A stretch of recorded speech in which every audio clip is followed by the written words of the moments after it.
दोस्तो, इमेजिन कयो त तव्हां सुबुह रोज़ाना अलार्म क्लॉक ते नथा उथो, बल्कि तव्हांखे तव्हांजी ज़िंदगी जो पर्पस थो उथारे। तव्हां निंड मां उथी फौरन मैसेजेस चेक नथा कयो ऐं न ई अचण वारे ॾींहं जे अनफिनिश कमनि जे बारे में परेशान हो, बल्कि तव्हां पंहिंजो फ्यूचर बिल्ड था कयो, सिर्फ़ हिकिड़ी ख़ूबसूरत मिरेकल मॉर्निंग जी वजह सां। कुझु ख़्वाब वांगुरु लॻे थो न? मशहूर किताब मिरेकल मॉर्निंग जे ऑथर हॉल एलरॉड जी ज़िंदगी भी हिकिड़े नाइटमेयर आंगुरु गुज़री रही हुई। हिकिड़े ख़तरनाक ट्रैफ़िक एक्सीडेंट खां पोइ डॉक्टर हुन खे 6 मिंटनि लाइ क्लिनिकली डेड डिक्लेयर करे छॾियो हुयो ऐं हुन जी ज़िंदगी डिप्रेशन ऐं बैंक्रप्सी सां जंग लड़ी रही हुई ऐं हुन पंहिंजी ज़िंदगी जो रुख कंप्लीटली मोड़े छॾियो सिर्फ़ मॉर्निंग रूटीन बदिलाइण सां। ऐं इहा मॉर्निंग रूटीन 100 खां वधीक मुल्कनि जे माण्हुनि जी ज़िंदगी बदिलाए चुकी आहे। अचो त ॾिसूं असां पंहिंजी मॉर्निंग में इहो मिरेकल कीअं था आणे सघूं, यानी ऑर्डिनरी खां एक्स्ट्रा ऑर्डिनरी थियण जो सफ़र। हिन किताब जो मेन आइडियो आहे त own your morning and you will own your life. अॼु असां 6 step miracle morning routine discuss कंदासीं, जंहिंखे चइबो आहे सेवर्स। जैसा ठहे थो silence, affirmation, visualisation, exercise, reading and scribing, that is journaling. हिन 1 कलाक जी मॉर्निंग रूटीन सां तव्हांजो माइंडसेट, एनर्जी, फोकस ऐं रिज़ल्ट कंप्लीटली तब्दील थी वेंदा। साइलेंस, जी हाँ, पंहिंजी ख़ूबसूरत सुबुह जी शुरूआत साइलेंस, कामनेस ऐं सुकून सां कयो, जेको असां हासिल करे सघूं था सुबुह जी इबादत में, मेडिटेशन में या डीप ब्रीदिंग में। तव्हांखे लेजेंडरी एंटरप्रेन्योर ऐं एप्पल जो को फाउंडर स्टीव जॉब त ज़रूरु यादि हूंदो। हू हमेशह पंहिंजी सुबह ख़ामोशी ऐं सुकून सां मिरर जे साम्हूं बीही सोचींदे गुज़ारींदो हुयो त जेकर अॼु जो ॾींहुं मुंहिंजी ज़िंदगी जो लास्ट डे हुजे त छा मां उहे ई कम कंदुमि जेके मां अॼु जे ॾींहुं जा प्लान कया आहिनि। स्टीव जॉब ज़िन मेडिटेशन प्रैक्टिस कंदो हुयो, जंहिं हुन खे तमामु घणो हेल्प कयो डीपली फोकस करण में ऐं एप्पल फ़ोन जा रेवोल्यूशनरी मिनिमलिस्ट डिज़ाइन क्रिएट करण में। मां हिकिड़ी सखर जी टीचर सां मिलियुमि, जेको पंहिंजी ख़ूबसूरत सुबुह जो आगाज़ हिकु चांहि जे कप सां कंप्लीट साइलेंस में पंहिंजी दरी खां सनराइज़ ॾिसंदे शुरू कंदी हुई। हुन मूंखे इहो ॿुधायो त इहो सरीन ऐं पीसफुल स्टार्ट हुन खे पंहिंजे 40 स्टूडेंट खे स्माइल सां हैंडल करण जी हिम्मत ॾींदो आहे। अफर्मेशन, उहे पावरफुल ऐं पॉज़िटिव जुमिला आहिनि जेके बार बार रिपीट करण सां तव्हांजे बिलीफ सिस्टम खे रीप्रोग्राम कंदा आहिनि। Heavyweight boxing champion Muhammad Ali जा अफर्मेशन सेंटेंस हुया, आई एम द ग्रेटेस्ट, ऐं हो हीअ सेंटेंस अर्ली मॉर्निंग रिपीट कंदो हुयो, जंहिं हुन खे इनविंसिबल माइंडसेट शेप अप करण में मदद कई, जंहिंजी वजह सां हुन ज़िंदगी ऐं रिंग ॿिन्हिनि जी लाइफ में सक्सेस हासिल कयो। विजुअलाइजेशन हिकिड़ो तमामु स्ट्रॉन्ग टूल आहे। अर्ली मॉर्निंग तव्हां उथी इहो विजुअलाइज़ कयो त तव्हांजी ज़िंदगी जा जेके बि गोल आहिनि उहे तव्हां अचीव करे चुका हो। तव्हां डॉक्टर ठहणु पिया चाहियो या कंहिं कंपनी जा CEO पिया ठहणु चाहियो, तव्हां विजुअलाइज़ कयो त तव्हां उहो थी चुका आहियो। तव्हां उन खे फील कयो, तव्हां पाण खे उन पोज़ीशन ते महसूस कयो।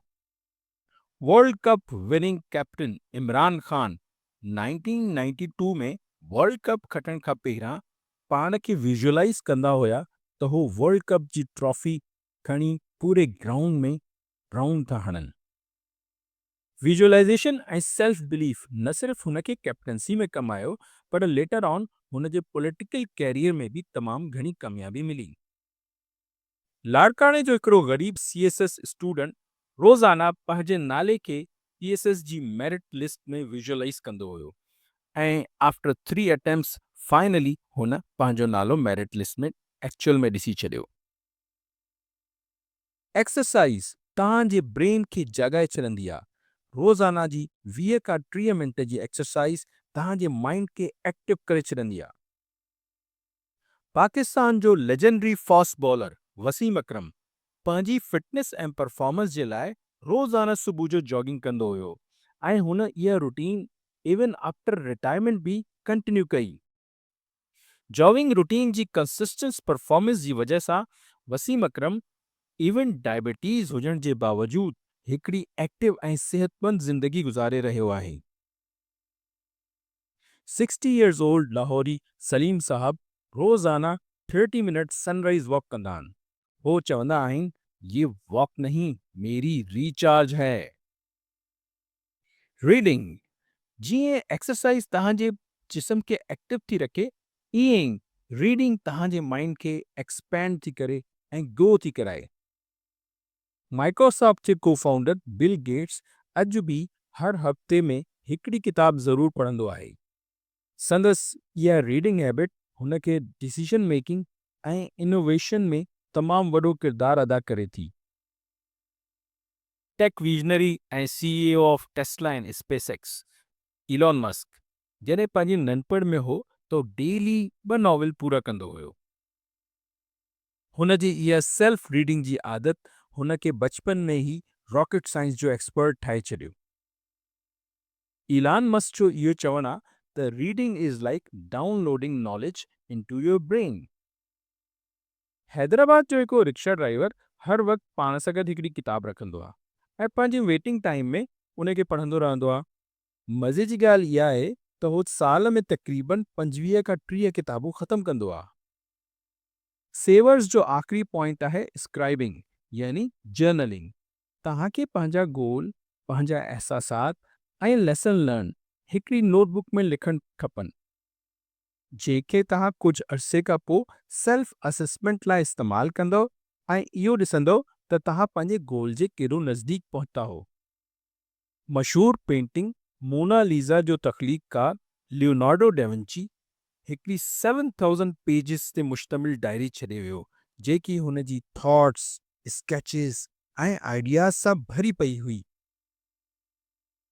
मज़े जी ॻाल्हि, हुन हवाई जहाज़ ठाहिण खां तक़रीबन 400 साल पहिरां हिकिड़ी अहिड़ी फ्लाइंग मशीन जो तसवुरु ॾिनई ऐं स्केच ठातो जेकी उन वक़्त बि उॾामी सघे पई।